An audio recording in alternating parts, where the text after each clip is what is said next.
Police and emergency services are on the ground in Johannesburg assuring adherence to the law, and that doesn't fall by the wayside as Joburgers celebrate the new year.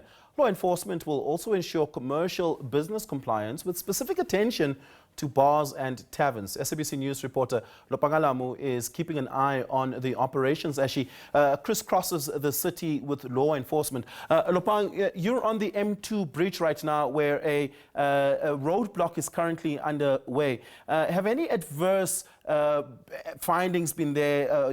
Drunk drivers who are drunk out of their mind or overload vehicles. What's taking place there? Well, that's correct. We are on the M2 bridge now.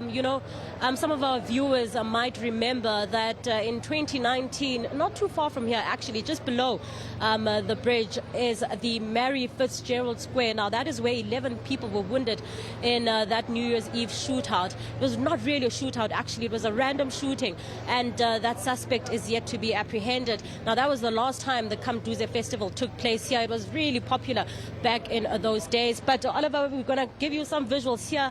Now, these individuals are some of the people who were stopped to get searched. In fact, they had a conversation with us earlier, and they're saying that they were on their way to go celebrate and start the countdown from another place.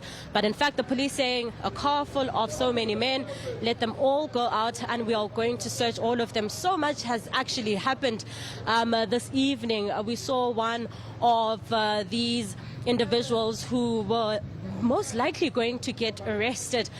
Now, what they did was that they went all the way down here. I'm going to try and give you those visuals. They went down all the way from these steel pipes here. The suspect jumped out of a motorbike. He went all the way down. I'm hoping you can see these visuals. He went all the way down there. That's about 6 meters high. And he slid down there, and that is how he managed to run away from the police. And what we've also noticed high up on the number of offences of the people who were arrested here actually is drunk driving. Now, quite a number of people have been arrested for drunk driving tonight.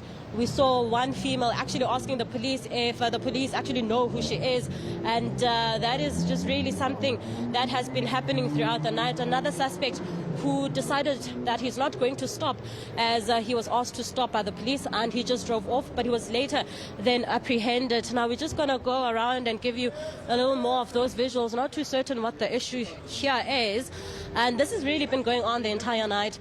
The Johannesburg Metro Police Department is also on site. Now, they're here to ensure compliance related to roadworthiness of the cars that are being stopped.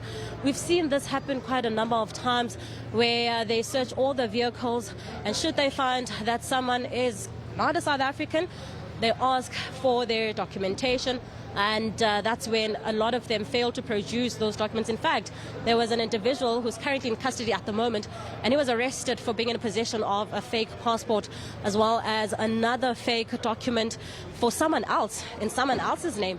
Now, those are just some of the things that were able to be recovered here this afternoon, and the traffic has actually died down from the time this operation started about 2.5 hours ago, and that's really what's been happening here. Oliver, I'm going to try and find out what the issue here is, see if we can't get some kind of sound.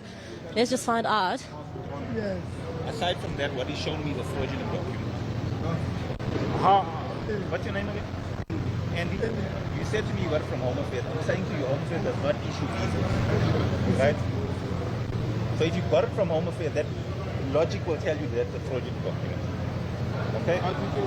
Well, it seems he will be taken away. Let me write this down. Yeah, it seems he will be taken away as someone who does not have the proper documentation, as well as driving under the influence of alcohol. He will be among those who will be counting down in custody this evening, as we've seen throughout the night. And a number of people have actually been arrested throughout the country. Now, it's really simple. This is what the South African Police Service is saying. It's really simple. Do not drink and drive. Ensure that your car is roadworthy. Ensure that you are compliant with the rules and the laws of South Africa. If you are a patron rather request an e-hailing service to take you home to ensure that you do not endanger both your lives and the lives of other people on the road. This is one of the busiest days of the year, and we've seen so many people disregard those rules. And in fact, someone tried to bribe the police earlier, but unfortunately for them, they were not successful. And now they've just added another charge of trying to bribe those police officers. Oliver, we'll leave it there for now as we track the progress of this operation. It's back to you in studio.